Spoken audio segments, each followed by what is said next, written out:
Hello everyone, welcome back to my YouTube channel. My name is Krishna Arora. आज का हमारा subject है हिंदी। आज हम हिंदी में आतंकवाद पर निबंध देखेंगे 600 शब्दों में। तो चलिए शुरू करते हैं। तो इसमें हम सबसे पहले लिखेंगे प्रस्तावना। तो प्रस्तावना में क्या लिखेंगे?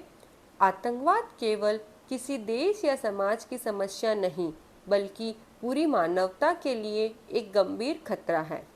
यह वह भयावह स्थिति है जहां निर्दोष लोगों को निशाना बनाया जाता है, समाज में असुरक्षा का माहौल पैदा किया जाता है और देश की प्रगति को बाधित किया जाता है। आतंकवाद का कोई धर्म या राष्ट्र नहीं होता। इसका उद्देश्य सिर्फ हिंसा फैलाना और भय पैदा करना होता है। आज के दौर में आतंकवाद एक वैश्विक समस्या बन चुका है, जिसे जड़ से खत्म करना बेहद जरूरी हो गया है। अब प्रस्तावना के बाद हम लिखेंगे आतंकवाद क्या है। आतंकवाद का अर्थ है भय और हिंसा के माध्यम से अपने स्वार्थों की पूर्ति करना। आतंकवादी संगठन अपने उद्देश्यों को पूरा करने के लिए बम धमाके, अपहरण, हत्या और साइबर हमले जैसे हथकंडों का इस्तेमाल करते हैं। कभी यह धार्मिक कट्टरता के नाम पर किया जाता है, तो कभी राजनीतिक या आर्थिक लाभ के लिए। आतंकवादियों का मकसद आम लोगों के बीच डर और अशांति फैलाना होता है, जिससे सरकार और प्रशासन कमजोर पड़ जाए। अब इसके बाद हम देखते हैं आतंकवाद के प्रकार। आतंकवाद के कई रूप होते हैं, जिनमें धार्मिक, राजनीतिक, आर्थिक और साइबर आतंकवाद शामिल है। धार्मिक आतंकवाद तब जन्म लेता है जब किसी विशेष विचारधारा को फैलाने के लिए हिंसा का सहारा लिया जाता है। राजनीतिक आतंकवाद सत्ता परिवर्तन या सरकार को अस्थिर करने के लिए किया जाता है। वहीं आर्थिक आतंकवाद में ड्रग तस्करी और अवैध हथियारों के व्यापार से प्राप्त धन का उपयोग आतंकवादी गतिविधियों में किया जाता है। आज के डिजिटल युग में साइबर आतंकवाद भी तेजी से बढ़ रहा है, जिसमें इंटरनेट और सोशल मीडिया का उपयोग करके लोगों को उकसाया जाता है और समाज में अस्थिरता पैदा की जाती है। अब हम देखते हैं आतंकवाद के कारण। आतंकवाद के पीछे कई सामाजिक, आर्थिक और राजनीतिक कारण होते हैं।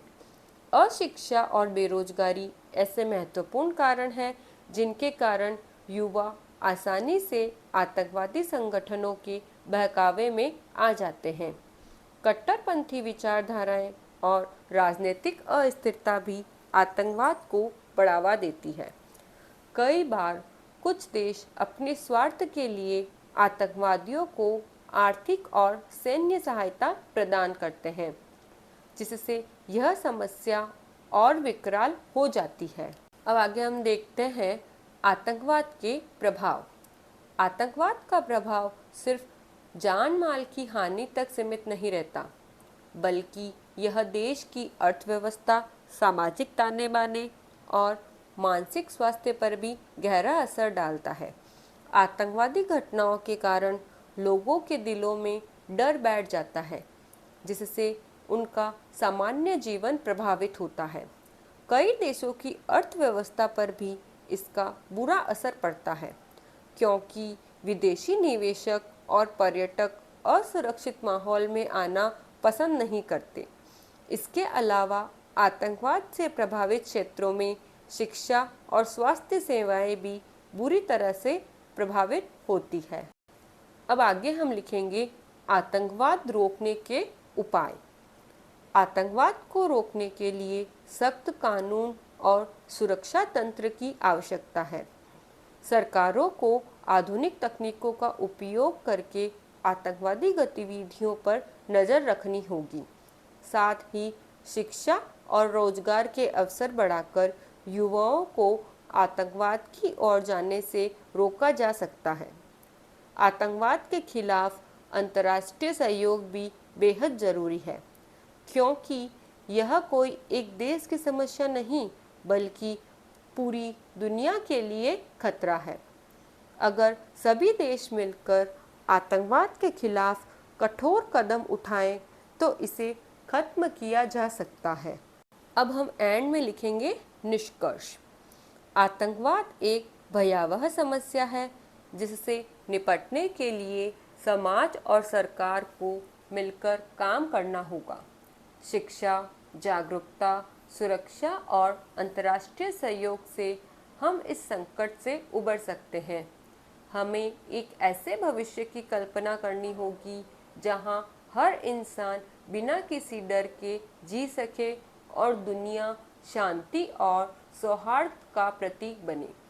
आतंकवाद को खत्म करने के लिए केवल सरकारें ही नहीं बल्कि आम नागरिकों को भी जागरूक होकर अपना योगदान देना होगा ताकि हम एक सुरक्षित और खुशहाल समाज की नींव रख सके। तो ये तो हुआ आतंकवाद पर एक लॉन्ग निबंध, यानी 600 शब्दों में आतंकवाद पर निबंध। इसी तरह के और वीडियोस मेरे चैनल पर बनाए गए हैं, आप उन्हें वहां जाकर देख सकते हैं। If you like this video, please like, share and subscribe my channel. Thank you for watching.